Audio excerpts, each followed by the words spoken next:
Hello বন্ধুরা, কেমন আছো তোমরা সব? আশা করছি সবাই ভালো আছো। আবারও একটা নতুন ব্লগ ভিডিও তোমাদের সবাইকে অনেক অনেক স্বাগত। তো দেখো, আজকে আমি মন্দিরে মাম্মামকে নিয়ে এসেছি। ও মন্দিরে বেশ ভালোই এনজয় করছে, বেশ এদিক ওদিক ঘুরে ঘুরে বেশ খেলা করছে।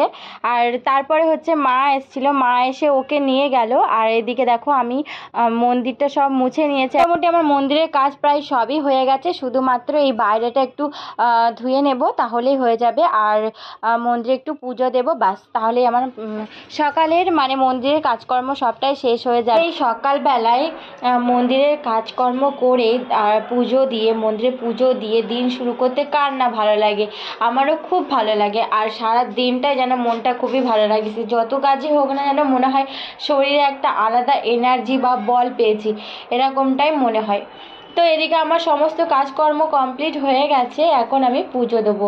তো দেখো, আমি এখন পুজোটা দিয়ে নিচ্ছি। পুজো দিয়ে তারপরে যাব ঘরে, দিয়ে ঘরের সমস্ত কাজকর্মগুলো করব। দেখো, আমি এখন পুজো দেওয়ার জন্যে প্রদীপটা ধরিয়ে নিচ্ছি। আর প্রদীপটা দেখতে পাচ্ছ তোমরা, একদম কালো কালো হয়ে গেছে। একটু মেজে নিলে না ভালো হতো, কিন্তু অনেকটা দেরি হয়ে গেছে জানো তো। এখন আবার মাজতে যাব, তো বালি নিয়ে তো আরও দেরি হয়ে যাবে।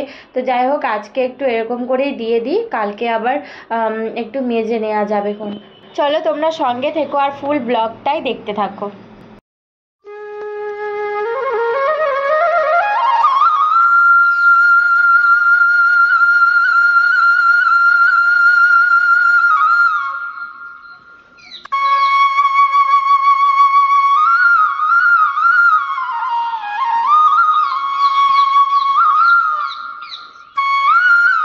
মন্দিরের সমস্ত কাজ সেরে আমি তো চলে এসেছি ঘরে। এবার ঘরের কাজগুলো সব করে নেব। আর যেহেতু একা হাতে সমস্ত কাজ আমাকে করতে হয়, তাই অনেকটা সময়ও লাগে।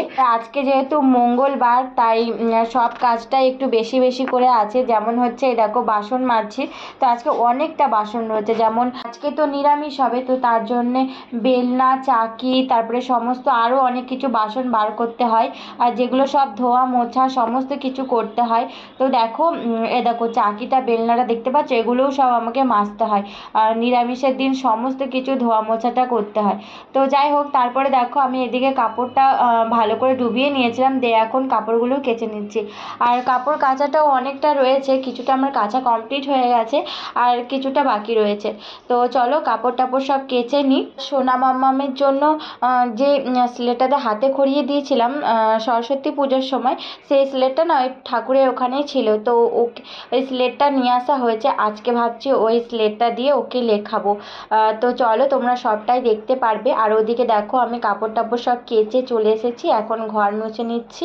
আগে ঘরটাকে ভালো করে ঝাড় দিয়ে নিয়েছিলাম, দিয়ে এখন আমি ঘরটা ভালো করে মুছে নিচ্ছি। আর দেখতে পাচ্ছ, ওই বাইরের ঘরের ওই দড়িটার মধ্যে জামা কাপড়গুলো সমস্ত কিছু এলোমেলো হয়ে রয়েছে। তো ওখানে আমি যতই গুছিয়ে রাখি না কেন, একটা করে জামা কাপড় বার করবে আর সব এলোমেলো করেই রেখে দেয়। তো কি করব বলো, সব সময় গুছিয়েও পারা যায় না, ছোট বাচ্চা রয়েছে, কত গুছিয়ে পারবো। তো আবার যখন গুছাবো তখন ওগুলোকেও আবার পরিষ্কার করে সব রাখতে হবে। একা হাতেই সমস্ত কাজ করা, কোন দিকে করব আর কোন দিকে করব না এক একবার তো আমি ভেবেই পাই না।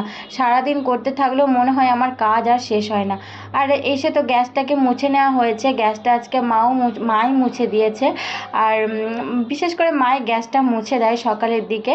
আর দেখো, এদিকে আমি শিল নোড়া বঁটি এগুলোকে একটু ভালো করে আগে একটা কানি দিয়ে বুলিয়ে নিলাম, দিয়ে এখন পরিষ্কার জল দিয়ে সব ধুয়ে মুছে নেব। আর যেহেতু শিল নোড়া দিয়ে আমি একটু রসুন টসুন এ সমস্ত বাটাবাটি হয়, তো তাই এগুলোকেও না ধুলে নয়। আর যেহেতু পোস্ত রান্না হবে নিরামিষের দিন, বুঝতে পারছো, তো এগুলোকেও ধুতে হবে। তো যাই হোক, সব কিছু আমি ধুয়ে নিয়েছি। এখন এই সামনেখানটা আমার মুছলেই ব্যাস আমার মোছা কমপ্লিট হয়ে যাবে।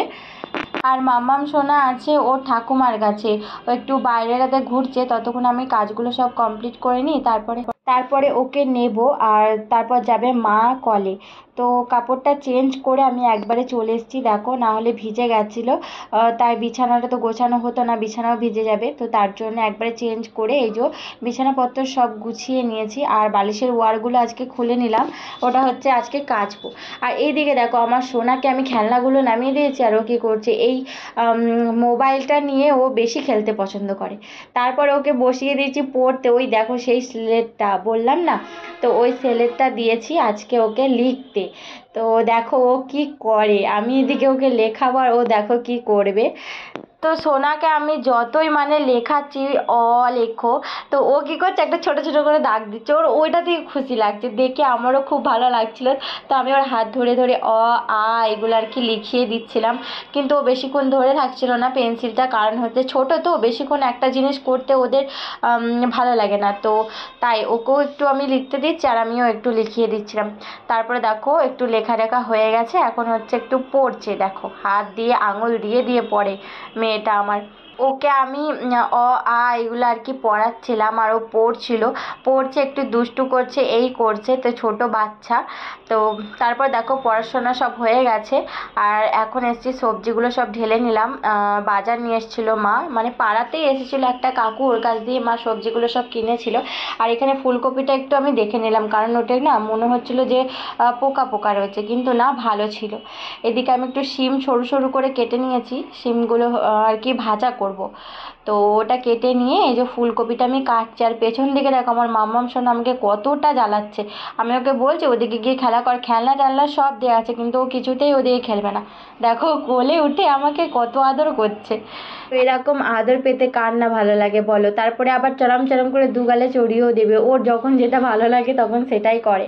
তো দেখো আমি ওকে আবার সাইডে বসিয়ে দিয়েছি, দিয়ে ফুলকপিটা কেটে নিচ্ছে, আর ওদিকে ডাল আর ভাত আমার বসানো হয়েছে, ওগুলো কমপ্লিট হয়ে গেছে। আর দুধের প্যাকেটটা এখনও দুধ গরম করতে হবে। এদিকে আমি সবজিগুলো সব আগে কেটে বেছে নিচ্ছি।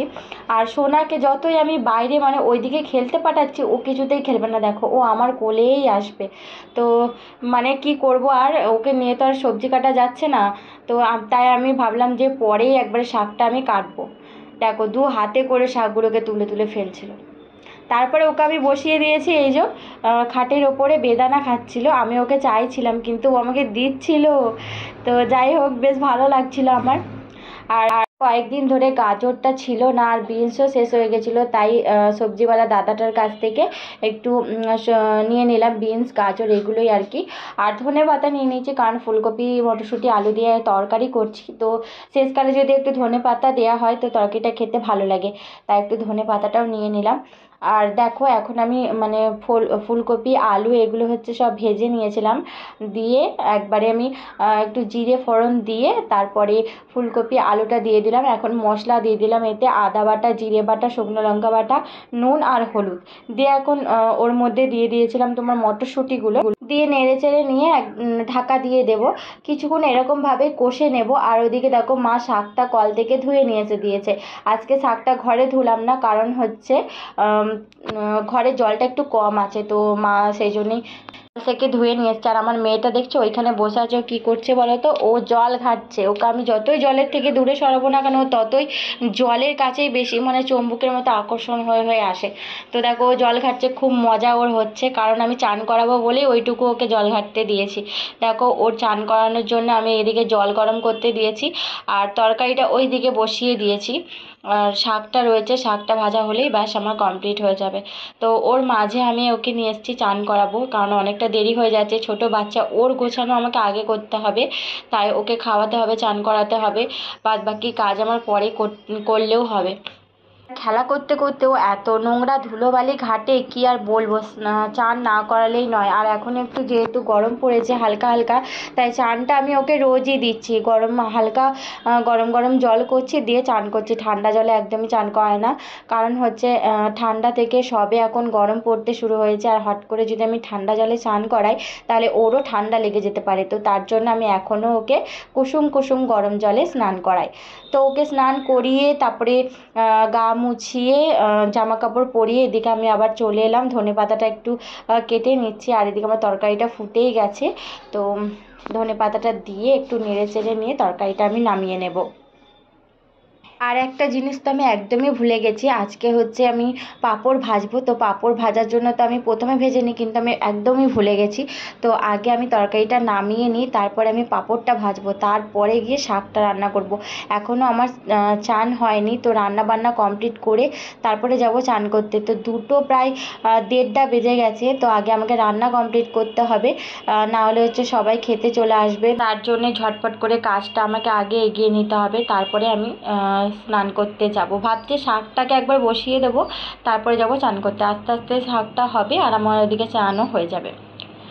তো দেখো পাঁপড় ভাজা কমপ্লিট হয়ে গেছে। তেলের মধ্যে একটু 5 ফোড়ন দিয়ে দিলাম আর শাকের মধ্যে লম্বা লম্বা করে একটু কাঁচা লঙ্কা ফেলে নিয়েছি, মানে কেটে নিয়েছি। আর দেখো এখন আমি শাকটা দিয়ে দিচ্ছি, এর মধ্যে একটু নুন দিয়ে দেবো, দিয়ে ঢাকনা চাপা দিয়ে আস্তে আঁচটা করে আর আমি যাব চান করতে। তার আগে একটু পাঁপড়গুলো চিকচিকির মধ্যে ভরে দিই, না হলে না হাওয়া লাগলে পাঁপড়গুলো একদম মিয়ে যাবে। দেখো কথা বলতে বলতে আমার এদিকে শাকটা চাপানো হয়ে গেছে। এখন আমি একটা থালা দিয়ে ঢাকা দিয়ে দেবো। আর দেখো বাদবাকি বাসন যে কটা আছে সেগুলোকেও আগে মাজবো, তারপরে যাব চান করতে। তো চলো তা চান টান করে তারপরে একবারে তোমাদের সামনে আসি। তো বন্ধুরা আমার একবারে স্নান হয়ে গেছে, আর চলো খাবারগুলো এক ঝলক দেখিয়ে দিই। এখানে হচ্ছে ভাত, আর চিকচিকির মধ্যে তো আমি পাঁপড়গুলোকে সব গিট বেঁধে রেখেছি। এখানে হচ্ছে ফুলকপির তরকারি, ওপর থেকে একটু ধনেপাতা ছিটিয়ে দিয়েছিলাম, মাখা মাখা করে করেছি। আর এদিকে দেখো তোমার শিম ভাজা হয়েছে, আর হয়েছে তোমার ডাল। এখানে হচ্ছে মুগ ডাল, এর মধ্যে একটু বিনস দিয়েছি, গাজর ছিল না তো।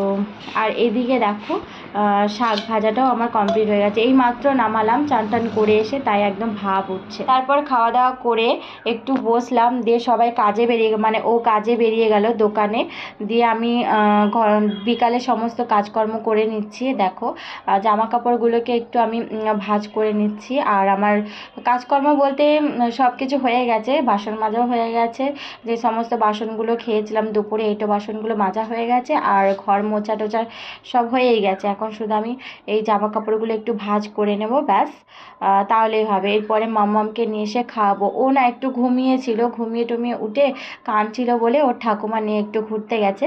তো আসুক তারপর ওকে খাইয়ে নিই, তারপর দেখা হবে। এইদিকে দেখো সমস্ত কিছু করতে করতে সন্ধে হয়ে গেছে। সন্ধেবেলায় এখন আমি সন্ধেটা দিয়ে নিচ্ছি।